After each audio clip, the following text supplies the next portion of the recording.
कजरेली पंचायत के अंतर्गत आने वाली सिमरिया गांव काफ़ी घनी आबादी के लिए जाना जाता है। यहाँ पर टीचरों की भी संख्या उतनी है जितनी चर्चाएं होती है। जाहिर सी बात है कि अगर छोटे नेता हो या बड़े नेता हो, यहाँ के विकास करने की जब बात आती है तो कई चुनौतियों का सामना भी उसे करना पड़ता है। वार्ड की जिम्मेदारी पूरे बिहार में इसलिए दी गई है ताकि अपने वार्ड को स्वच्छ और समृद्ध रख सके। हालांकि कई प्रत्याशी नामांकन करवाते हैं, लेकिन कई प्रत्याशियों को जनता रिजेक्ट भी कर देती है। इस बार वार्ड संख्या 15 सिमरिया गांव से मोहम्मद अरबाज साहब खड़े हैं। क्या है इनकी चुनावी मुद्दे और किस तरह की सोच रखते हैं? युवा हैं, जाहिर सी बात है, युवा ज़्यादातर काम करने के लिए जाने जाते हैं। अरबाज साहब, वार्ड नंबर 15 के वार्ड सदस्य के रूप में नॉमिनेशन है आपका, जिनका चुनावी निशान गेहूं की वाली ईवीएम के क्रमांक संख्या 1 पर आता है। काफ़ी युवा हैं।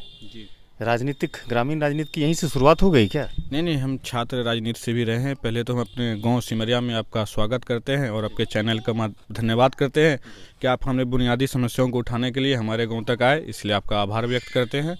देखिए, हम छात्र राजनीति से जुड़े हुए हैं। विश्वविद्यालय में हम काफ़ी सक्रिय राजनीति में रहे, वो चाहे सीए का दौर हो, एनआरसी को हमने काफ़ी बड़ी बड़ी जनसभाओं को भी संबोधित किया और उसमें बढ़ चढ़ के हिस्सा लिया।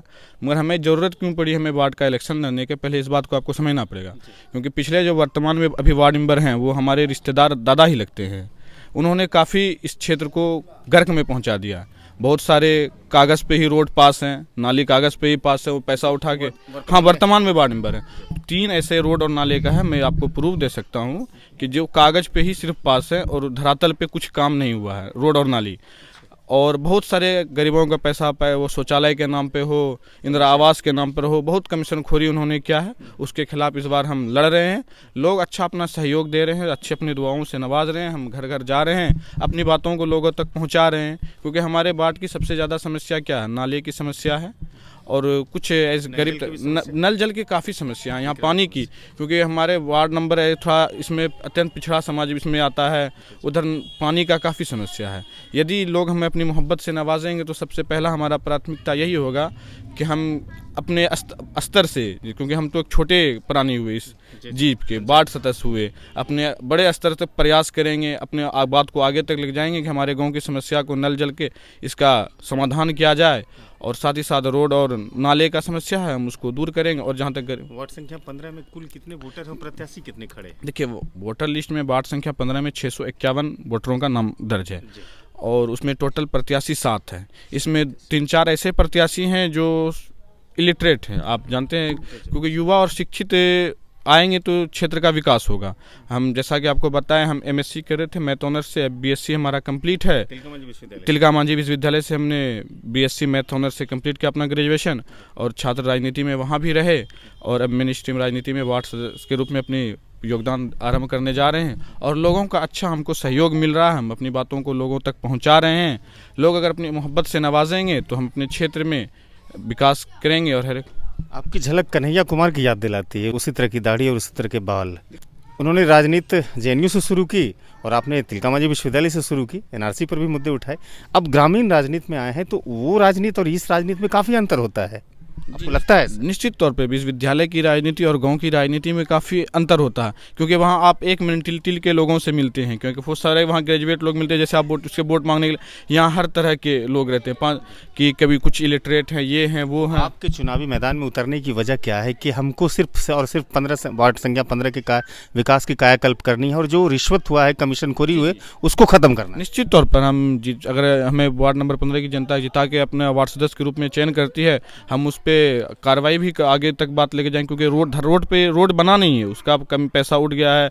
मुखिया और वार्ड मेंबर की मिली भगत के कारण ऐसा काम हुआ है। हम उसको उजागर करने का काम करेंगे, क्योंकि हमें तो मालूम है कहाँ से क्या होता है। हम आरटीआई लगाएंगे, आगे आवेदन देंगे, शिकायत निवारण में हम जाएंगे कि ऐसा ऐसा यहाँ हुआ है। हम इस पे अरबाज साहब ये बताइए मुझे, जो जीता हुआ वार्ड है उसके पास तो पैसा भी है। पंचायत चुनाव में धनबल का, मेरे प्रश्न को सुन लीजिए, धनबल का प्रयोग होता है। आपके पास तो पैसे नहीं हैं, वो तो पैसा से कहीं ना कहीं वोटरों को ख़राब कर देंगे, तो फिर उससे कैसे लड़िएगा? देखिए, लोग इस बार समझदार हो गए हैं, जान रहे हैं लोगों को काफ़ी उन्होंने परेशान किया है और पैसे रिश्वतखोरी उन्होंने पहले ही किया है, मगर अभी जनता को वो दे रहे हैं। जनता के पास अभी तक वो एक बार भी गया नहीं है। उसकी स्थिति अभी ऐसी है कि वो अभी तक वोट मांगने के लिए घर से बाहर नहीं निकला है। चुनाव चुनाव प्रचार अभी तक वो उन्होंने अपना आरंभ तक नहीं किया है। उसे उम्मीद है कि धनबल पे हम फ़ोन मोबाइल से ही अपना काम कर लेंगे, मगर वार्ड नंबर 15 की शिक्षित जनता और महान जनता इस बार किसी लोभ में नहीं आने वाली है और अपना शिक्षित एक अच्छे व्यक्ति का चुनाव करने जा रही है। और हमारा नाम वार्ड संख्या 15 के सबसे ऊपर पे है, जो गेहूं की बाली छाप है, लोगों का अच्छा रुझान है और अपनी दुआ से लोग नवाज रहे हैं। कुछ कहेंगे वार्ड संख्या 15 के लोगों को हमारे चैनल के माध्यम से? देखिए, आपके चैनल के माध्यम से हम वार्ड नंबर 15 के लोगों को इतना ही कहेंगे, इस बार आप लोग विकास के नाम पर हमारा साथ दीजिए, क्योंकि हम जिस समय NRC CA का मुद्दा था आपके लिए हम लड़े थे, हर वक्त खड़े थे। आप हमें अपना सहयोग दीजिए और हम जीत के आपके हर एक समस्या का समाधान करेंगे। यदि आप आज युवाओं का साथ नहीं देते हैं, किसी इलिटरेट को साथ दे देते हैं, हम जैसे युवा जो अपना भविष्य राजनीति की ओर देख रहे हैं, उनका मनोबल टूट जाएगा, वो कभी आगे आने की कोशिश नहीं करेंगे। यदि आप हमें वोट नहीं देंगे तो इस बहुत सारे युवा जो अब भविष्य देखते हैं राजनीति की ओर, वो शिक्षित समाज राजनीति से दूर चला जाएगा। अगर आप हमें देंगे तो बहुत सारे ऐसे हमें देख के शिक्षित समाज से लोग आएंगे और अपना योगदान समाज में देंगे। शुक्रिया बातचीत करने के लिए। बहुत बहुत धन्यवाद। तो ये अरबाज साहब थे, जो वार्ड संख्या 15 के वार्ड सदस्य के रूप में प्रत्याशी हैं इस बार। कहते हैं कि हम युवा हैं और पढ़े लिखे हैं और हमने NRC और CA जैसे मामलों में सिटिंग प्रोटेस्ट में बहुत अच्छा काम किया है। उस आधार पर हमारे वार्ड संख्या 15 के मतदाता मुझे आशीर्वाद देंगे और मैं यहाँ से चुनाव जीतूंगा। और ये भी कहते हैं कि धनबल के लोभ में हमारी जो महान जनता है वार्ड संख्या 15 की, वो नहीं आएगी और इस बार एक नया इतिहास और कीर्तिमान स्थापित करेगा। लेकिन क्या कुछ हो पाएगा? इनका चुनावी भविष्य 24 तारीख के बाद तय हो जाएगा। फिलहाल इस वीडियो को ख़त्म करते हैं। धन्यवाद।